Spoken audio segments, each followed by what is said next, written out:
सिंधुदुर्गमध्ये अनेक दिवसांच्या विश्रांतीनंतर पावसाची हजेरी, जिल्ह्याच्या काही भागात ढगाळ वातावरण, पाऊस पडण्याची शक्यता। वाशिममध्ये अर्धा पावसाळा उलटूनही एकबुर्जी प्रकल्पात 52% पाणीसाठा। वाशिम शहराच्या दृष्टीने ही परिस्थिती चिंताजनक। उन्हाळ्यात पाणी टंचाईचा सामना करावा लागण्याची भीती। पुण्याच्या भोरमधील हिरडस मावळ भागात जोरदार पावसासह सोसाट्याचा वारा, वादळी वाऱ्यामुळे काळेश्वरी मंदिरावरील पत्रे उडाले। धुळे जिल्ह्यातील प्रकल्पांच्या जलसाठ्यात मोठ्या प्रमाणात वाढ, मध्यम प्रकल्पांमधील पाणीसाठा 50%च्या वर। सध्या पाणी टंचाईचं संकट दूर, मात्र अजूनही मोठ्या पावसाची प्रतीक्षा। गोंदियात जुलै महिन्यातील पूर परिस्थितीमुळे 5 नागरिक आणि 15 जनावरांचा मृत्यू, तर 720 घरांचं आणि जनावरांच्या 250 गोठ्यांचं नुकसान। जिल्ह्यातील 4 धरणांमधील पाणीसाठ्यामध्ये वाढ। समुद्रातील मासेमारी हंगामाला कालपासून सुरुवात। हंगामाच्या पहिल्याच दिवशी वेंगुर्ल्यातील मच्छीमारांना कोळंबी माशांचा बंपर कॅच मिळाला। कोळंबीला 200 रुपये किलोचा भाव। वाशिममध्ये मुसळधार पावसामुळे सोयाबीन पिकावर अळ्यांचा प्रादुर्भाव, सततच्या ओलाव्यामुळे हजारो एकरावरील पिकांना फटका। जळगावच्या भडगावमधील महिंदळे परिसरात शेती पिकावर मावा आणि तुडतुड्या रोगांचा प्रादुर्भाव। पिकं वाचवण्यासाठी शेतकऱ्यांकडून महागड्या कीटकनाशकांची फवारणी।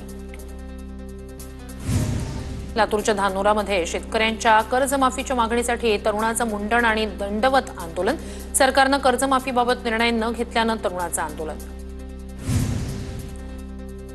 जळगावातील शेतकरी कापूस कोळपणी करण्याच्या कामात व्यस्त, शेतकऱ्यांना दमदार पावसाची प्रतीक्षा। नाशिकच्या इगतपुरीत ई-पीक पाहणीसाठी तहसीलदार थेट शेतात। डिजिटल प्रणालीद्वारे ई-पीक नोंदणीबाबत शेतकऱ्यांना अडचणींसंदर्भात मार्गदर्शन। तहसीलदारांकडून शेतात उतरून पिकांची पाहणी। बीड जिल्ह्यात पीक विमा भरणाऱ्या शेतकऱ्यांची संख्या 9 लाखांनी घटली। मागच्या वेळी 18 लाख शेतकऱ्यांनी भरला होता पीक विमा अर्ज। 14 ऑगस्टपर्यंत पीक विमा भरण्यास मुदतवाढ। सिंधुदुर्ग जिल्ह्यातील शेतकरी रानगव्यांच्या उपद्रवामुळे हतबल। हातातोंडाशी आलेल्या पिकाची रानगव्यांच्या कळपाकडून नासधूस। ठाकरेंच्या शिवसेनेकडून मंत्री मकरंद पाटील यांचं उपहासात्मक स्वागत। पाटलांच्या गळ्यात शेतकऱ्यांच्या प्रश्नांची प्रतिकात्मक माळ घालत वेधलं लक्ष। तसंच शेतकऱ्यांचे प्रश्न कागदावर लिहून मकरंद पाटील यांच्या टेबलाला चिकटवत निषेध। नांदेडच्या भोकर ग्रामीण रुग्णालयाचा गलथान कारभार चव्हाट्यावर। पिण्याच्या पाण्याच्या समस्येसोबतच रुग्णालयात घाणीचं साम्राज्य। काही दिवसांपूर्वीच नांदेड आणि कंधार रुग्णालयातील दुरवस्थेचे व्हिडिओ आले होते समोर। नांदेड हिंगोली महामार्गावर भर दिवसा वाहन चालकांना लुटण्याचा प्रयत्न। वाहन चालकांना व्हिडिओ काढताच दंडाचं मशीन घेऊन पळणाऱ्या पोलीस मित्रानंच पळ काढला। या प्रकरणी कथित पोलिसाऐवजी व्हिडिओ काढणाऱ्यावर गुन्हा दाखल। दत्तात्रय भरणेंची कृषी मंत्रीपदी निवड झाल्यानंतर सोलापुरात धनगर समाजाकडून जल्लोष। भरणेंच्या प्रतिमेला दुग्धाभिषेक करत जल्लोष। सातपुडा पर्वत परिसर हिरवाईनं नटला। नैसर्गिक सौंदर्य खुलल्यानं सातपुडा पर्वतरांग पर्यटकांच्या आकर्षणाचा केंद्रबिंदू। अमरावतीत सण उत्सवाच्या काळात फळांचे दर वाढले। ग्राहकांना फटका, मागणीनुसार पुरवठा होत नसल्यानं किमती वाढल्या। राज्यात लंपी रोगाचा प्रादुर्भाव वाढल्यानं वाशिम जिल्हा प्रशासन सतर्क। जनावरांना आजाराचा धोका टाळण्यासाठी प्रशासनाकडून प्राथमिक स्तरावर उपाययोजना। आगामी सणांच्या पार्श्वभूमीवर इगतपुरी शहरात पोलिसांचं सशस्त्र संचलन। संचलनात पोलिसांसह रॅपिड ॲक्शन फोर्स आणि होमगार्डचाही समावेश। अनुचित घटना घडू नये यासाठी पोलीस 24 तास तैनात राहणार। जळगावच्या सराफा बाजारात सोन्या चांदीच्या दरात मोठी वाढ। सोन्याचे दर तब्बल 1600 रुपयांनी वाढले, तर चांदीचे दर 1,15,000 रुपयांवर पोहोचले। कोल्हापुरात वर्षानगरमधील सांडपाणी प्रक्रिया प्रकल्पाला तीव्र विरोध। पालिका कर्मचारी आणि नागरिकांमध्ये शाब्दिक चकमक। सांडपाणी प्रक्रिया प्रकल्प इतरत्र हटवावा, स्थानिक नागरिकांची मागणी।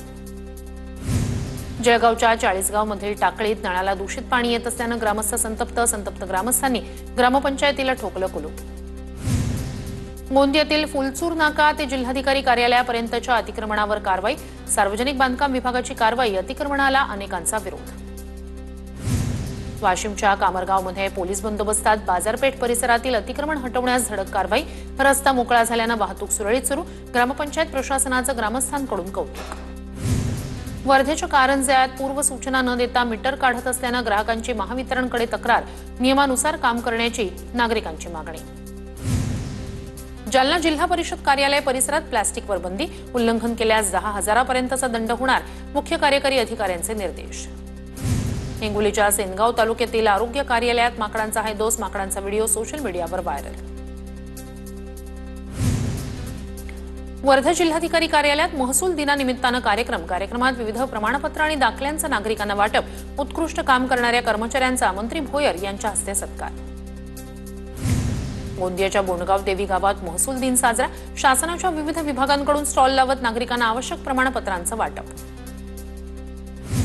अहिल्यानगरच्या भंडारदरा जलाशयाचा शताब्दी महोत्सव साजरा होणार, शताब्दी महोत्सव समिती स्थापन करून संवर्धन आणि या भागातील पर्यटनाला संधी निर्माण करण्यासाठी प्रयत्न। बीड जिल्ह्यातील प्रशासकीय अधिकाऱ्यांच्या बदल्यांचं सत्र सुरूच, गेल्या अनेक दिवसांपासून बदलीची चर्चा असलेल्या बीड नगर परिषदेच्या मुख्य कार्यकारी अधिकारी नीता अंधारी यांची बदली।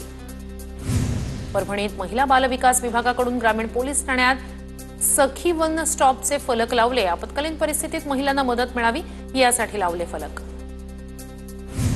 पुण्याच्या भोरमध्ये गणेशोत्सवाच्या पार्श्वभूमीवर पोलीस आणि सार्वजनिक गणेश मंडळांसोबत बैठक, गणेशोत्सव शांततेत पार पडावा यासाठी पोलिसांकडून गणेश मंडळांना मार्गदर्शन।